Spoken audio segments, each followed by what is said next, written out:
Today, I'll be showing you how to unlock any phone from any carrier through a simple and free method. This will work for any brand, including Samsung, iPhone, LG, Motorola, Huawei, or any other. If you happen to have a carrier app installed on your phone, unlocking it will be even easier. After following the steps in this video, you won't need an unlock code. Instead, you'll simply wait for a message in the carrier app indicating that your phone has been unlocked. For iPhone users, just connect your device to Wi-Fi, and the unlock should activate. Before we begin, I'd like to mention a small disclaimer. The tool I'm about to show you is 100% legal, safe, and free. This tool will also help you get your phone unlocked, regardless of whether it's currently under an active contract with your service provider.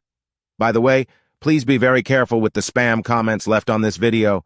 They are all from bots representing people who offer this service for a fee. We might be affecting their business since I'm showing you a free method to unlock your phone from carriers.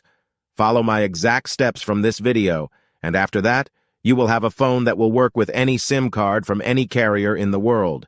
With that said, let's start. All right, so grab your phone and insert an unsupported SIM card. That means a SIM card from a carrier other than your original one. After powering up your phone, you'll receive a message asking for an unlock code. Once you enter the code, your phone will be fully unlocked and ready to use with any carrier. Here's the best part. You can unlock your phone for free on this website. Just follow the instructions here, and you'll unlock your phone for free using a simple method. Thanks so much for watching this video. See you in the next one.